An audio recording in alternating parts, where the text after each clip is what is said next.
Tata tata করে দাও, tata. কত করে? 10 টাকা। ঠিক আছে।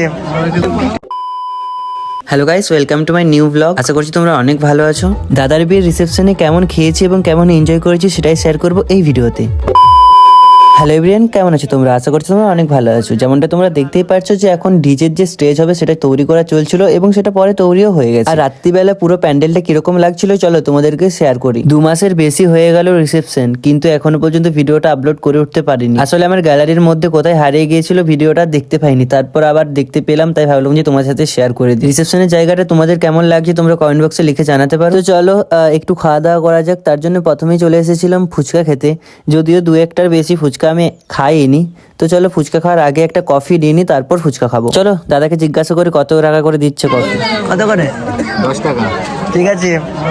জোকসে পাট গাই। তারপর একটা কফি নিলাম, আর কফি নেওয়ার পর এভাবে খাচ্ছিলাম একটা জায়গায় বসে। এখনো পর্যন্ত কিন্তু ডিজেটা স্টার্ট হয়নি মনে হয়। ইতিমধ্যে অনেক অতিথি আসছিল, যেমনটা তোমরা দেখতেই পেলে। আর এখানটায় তোমাদেরকে শেয়ার করে দিই, রিলস বানানোর জন্য কতগুলো ভিডিও ক্লিপস এখান থেকে নিচ্ছিলাম।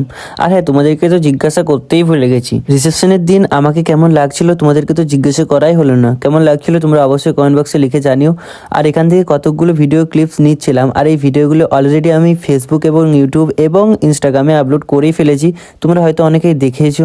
তো চলো দাদা আর বৌদিকে তোমাদেরকে শেয়ার করে দিলাম, ওদেরকেও কেমন লাগছিল তোমরা কমেন্ট বক্সে লিখে জানিয়ে দাও। তারপর ডিজেটা স্টার্ট হয়ে গিয়েছিল, আর কিছু ভাই এখানে নাচ করছিল, তোমরা দেখতেই পেলে। চলো বন্ধু বান্ধবরা এসছে বললো, তো তাদেরকে রিসিভ করতে গিয়েছিলাম। তারপর এখানটাতে দেখতেই পারছো গাইস, আমি খাচ্ছিলাম ফুচকা, আর একটা ভিডিও ক্লিপসও নিয়ে নিলাম রিলস বানানোর জন্য। তো আমি এখানে 2-1টা ফুচকা খেয়েছিলাম, যেটা তোমাদেরকে ভিডিও শুরুতেই বলেছি। আর ফুচকাগুলো খুব সুন্দর ছিল। বিয়েবাড়ির ফুচকা এমনিতে একটু ঠিকাসারা করে দেয়, কিন্তু আমাদের বিয়েবাড়ির ফুচকাটা অসাধারণ ছিল। আর এখানে অনেকে ডান্স করতে ব্যস্ত, আর এখানে রিয়া দিদি রেডি হয়ে চলে এসেছে, তোমরা দেখতেই পেলে সেটা। আর আমি এখানটাতে বসেছিলাম কারণ যারা অতিথি আসছে তাদেরকে অভ্যর্থনা জানানোর জন্য।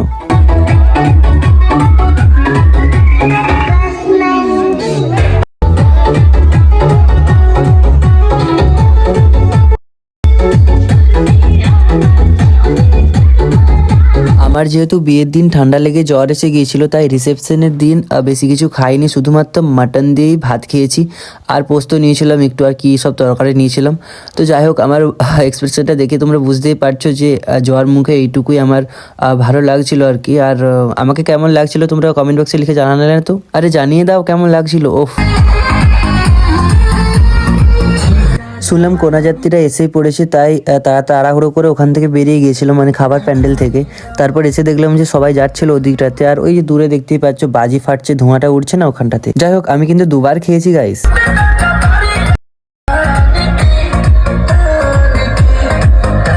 দেন গাইস আমি আবার খেতে বসে গিয়েছিলাম তোমাদেরকে শেয়ার করার জন্য কি কি হয়েছিল। তোমরা পরপর দেখতে থাকো কি কি হয়েছিল। আর মেনু কার্ডটা তোমাদেরকে শেয়ার করে দিয়েছি, তোমরা মেনু কার্ডটা দেখো এবং কি কি হয়েছিল তোমরা দেখতে থাকো। আমি 2বার খেলেও কিন্তু বেশি বেশি খাইনি, একদম অল্প অল্প করে খেয়েছিলাম। আর দেখতেই পাচ্ছ গাইস কতটা হালকা হালকা করে খাবার খেয়েছি। তো চলো বাই, আর সাবস্ক্রাইব করতে ভুলো না যেন।